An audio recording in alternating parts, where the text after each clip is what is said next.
Everyone has a pair of eyes. The eye is in the shape of a ball, set in the eye socket of the skull.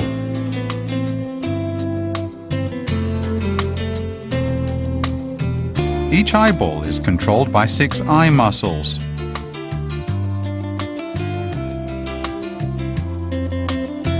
Its structure is similar to that of an ox eye. Now let's take a look at the structure of an ox eye. The eyeball is covered by a white layer called the sclera, which is commonly known as white of the eye. The white sclera is very tough. It serves to protect the eyeball.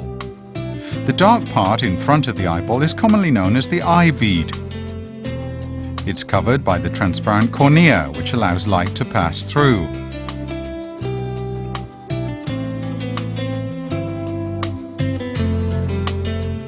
The dark substance inside the cornea is called the iris, whereas the hole in the middle of the iris is the pupil. Beneath the iris is a piece of transparent substance called the lens. Surrounding the lens is a ring of ciliary muscle.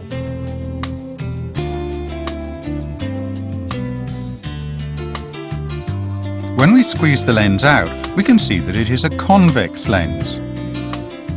It can refract light onto the membrane layer behind the eyeball.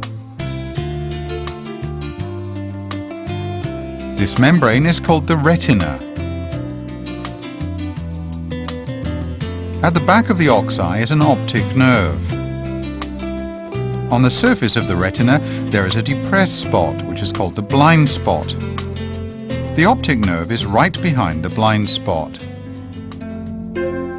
Based on the above structure of an ox eye, we can reconstruct a human eye. At the outer surface of the eyeball is the sclera. At the front of the eyeball is the transparent cornea. It serves like a window, allowing light to pass through and enter the eyeball. Behind the cornea is a dark substance called the iris.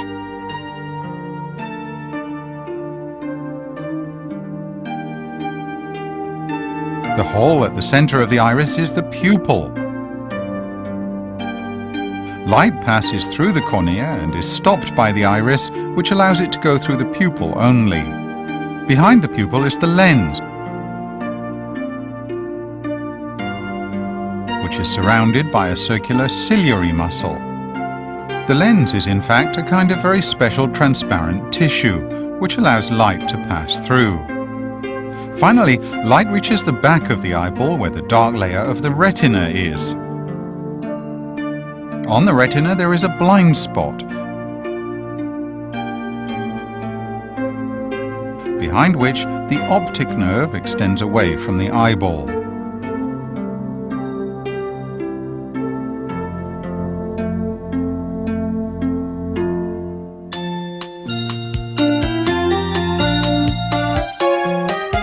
The structure of a camera is similar to that of the human eye. Now let's use a camera to demonstrate the function of the eye. A camera is composed of 2 main parts: a body and a lens unit.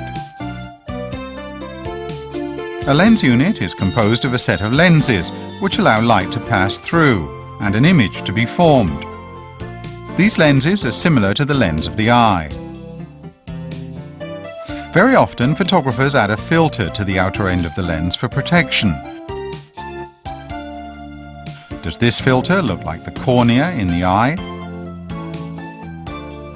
Inside the lens is a diaphragm, which is a set of thin steel plates used to shut out light. It's used to control the size of a hole that lets in light. When the environment is bright, the diaphragm narrows the hole, letting in less light. Conversely, when the environment is dark, the diaphragm widens the hole to allow more light to enter.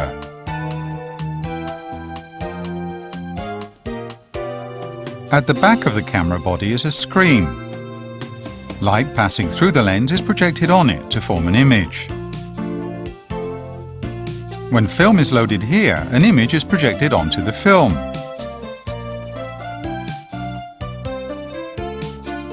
The functions of the various parts of the eye are similar to that of the camera. Inside the camera, we can locate all the corresponding parts in the structure of the eye.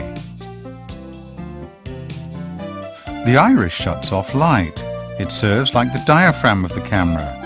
Through the control of the size of the pupil, it can regulate the amount of light entering the eye. In bright daylight, the iris expands, narrowing the pupil.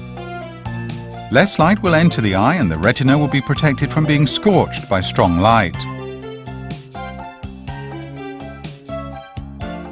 In a dim environment, the iris contracts and the pupil dilates. More light is allowed to pass through to ensure that the retina can react to the object. Passing through the pupil, light has to go through the lens first before reaching the retina.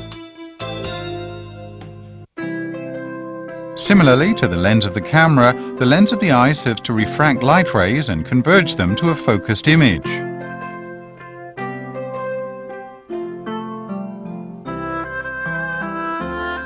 The difference between the two is that the lens of the camera is made up of a set of lenses. They are hard glass plates and do not change shape. To converge objects at different distances right onto the film, the only way is to slide the lenses forwards and backwards.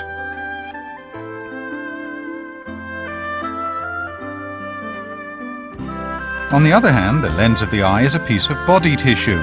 Its position is fixed, but its shape can change. The lens is elastic and it works together with the surrounding ciliary muscle. When we look at distant objects, the ciliary muscle relaxes and the liquid inside the eyeball exerts pressure on the sclera, forcing it outward. The entire surrounding of the lens is therefore forced outward. The elastic lens will then be stretched thinner and flatter so that its ability to refract light will be diminished. When we look at distant objects, light rays move in a more or less parallel manner towards the eye. A slight refraction will allow an image to be converged at focus. Therefore, a flatter and thinner lens can easily converge an image onto the retina.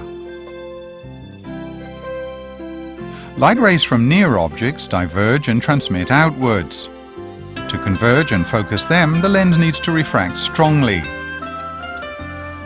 When we look at near objects, the ciliary muscle contracts. The lens is no longer forced outward. With its elasticity, the lens gets thicker, shortened, and more curved.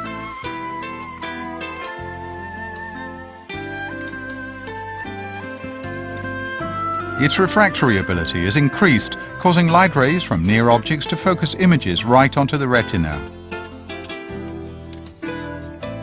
Similarly to a film in a camera, the function of the retina is to form an image on a screen.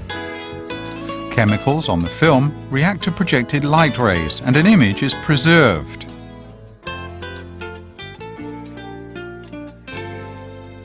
Similarly, the retina also undergoes chemical reactions and the impact from images is recorded. However, all the chemical reactions take place inside the cells.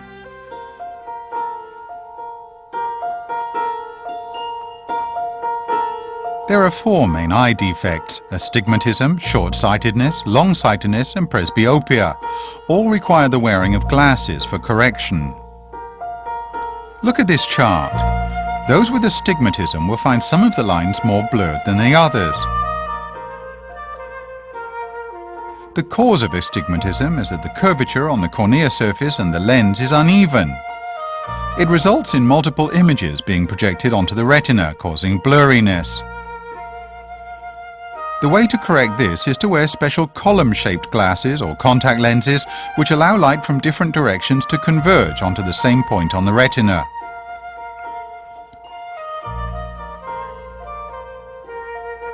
People with normal eyesight can clearly identify the letters of the alphabet 1 centimeter high when they're 5 meters away from this chart. If you can't see clearly, then you are short-sighted. The cause for short-sightedness can be inborn. Some people's eyeballs are longer than others. Therefore, the image formed by the lens converges in front of the retina.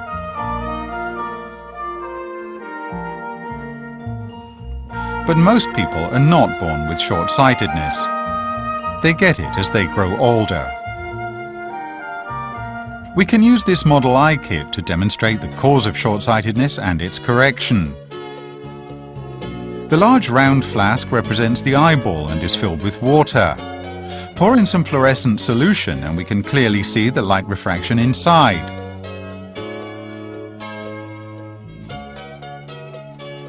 Attach several lenses of different curvature onto the flask to represent the lens. The back of the flask represents the retina. If a lens is of normal curvature, in other words, if the lens is normal, when light refracts, it will form a clear image on the retina. Then the eye has normal eyesight. If the lens curvature is greater than normal, in other words, the lens is more curved, the image can only be formed in front of the retina.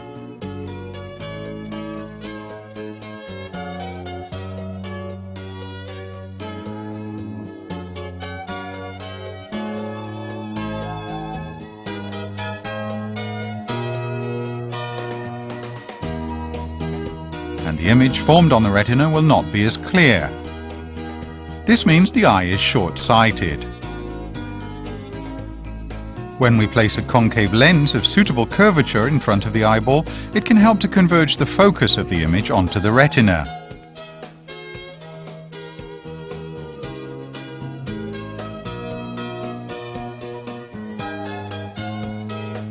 Many students are short-sighted. That's because they often look at near objects. Their posture while reading is incorrect, and they spend a long time looking at near objects. They may also sit too close when watching the TV. Over a long period of time, the ciliary muscle surrounding the lens gets used to the contraction, causing the lens to become thicker and of greater curvature.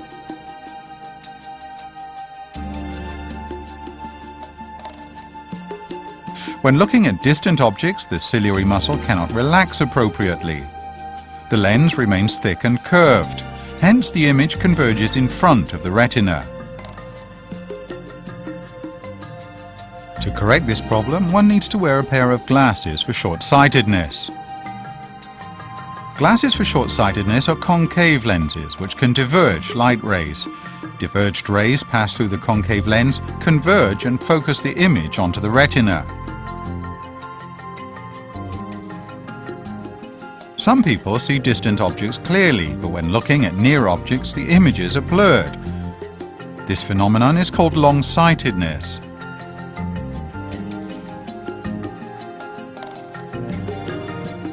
One of the reasons for long-sightedness is that the eyeball is too short, causing images of near objects to be formed behind the retina.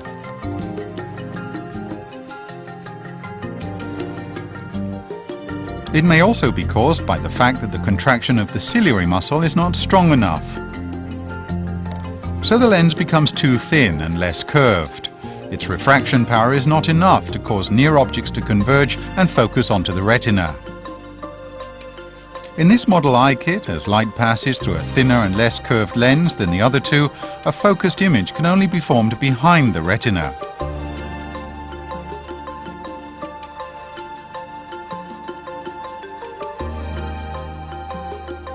If we place a convex lens of suitable curvature in front of the eyeball, an image can then be formed in focus right onto the retina.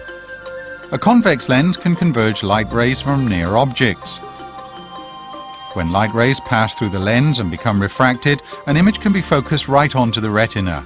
In such a way, long-sightedness can be corrected.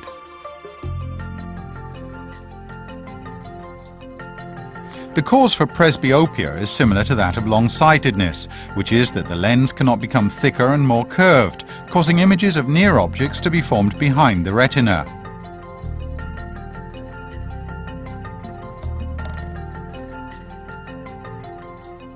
As one reaches middle age, the ciliary muscle surrounding the lens gets weaker and cannot make the lens as thick as required.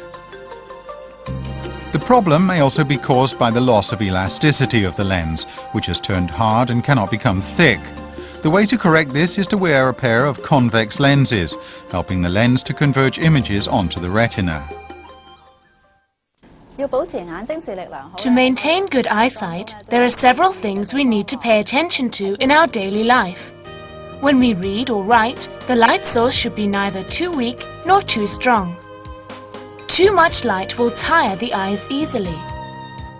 The reading distance should not be too close.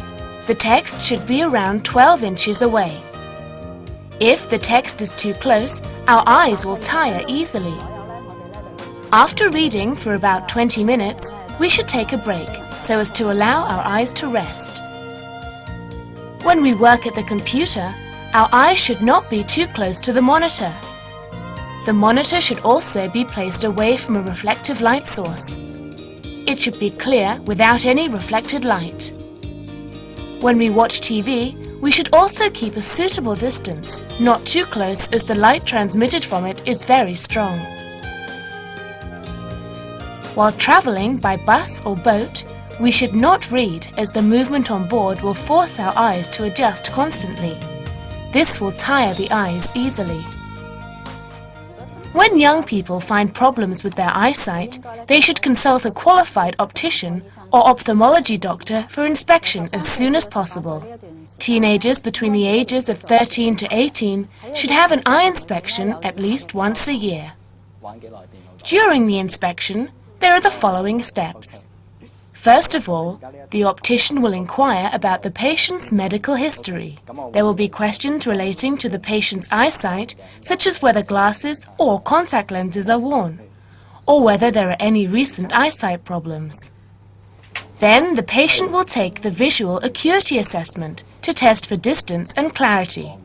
Thirdly, there is the test for refraction. Objective methods will be used to test the degree of the patient's short-sightedness or long-sightedness.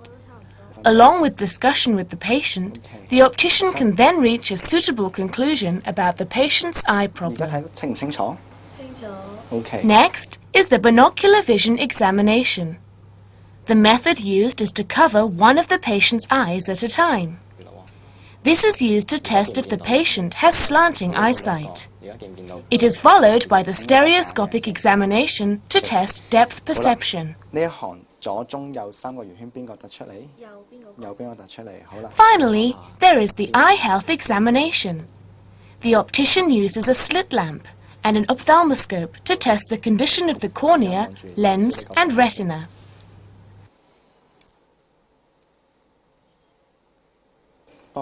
There is also a color vision examination. The purpose is to see if the patient is color deficient or suffering from color blindness. When you find you have problems like short-sightedness, long-sightedness or astigmatism, you should go to an optician to obtain a suitable pair of spectacles.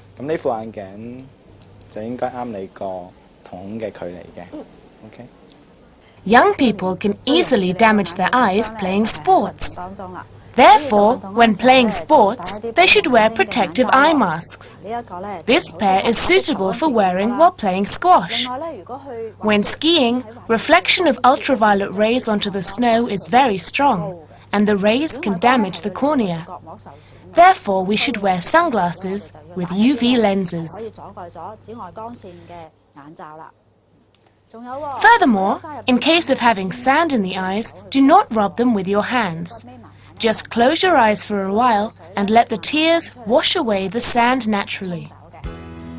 When you dine out in restaurants, do not use the complimentary towel to wipe your eyes. This can easily lead to infection, cornea inflammation, or even blindness in serious cases. Dirty hands, of course, cannot be used to rub eyes.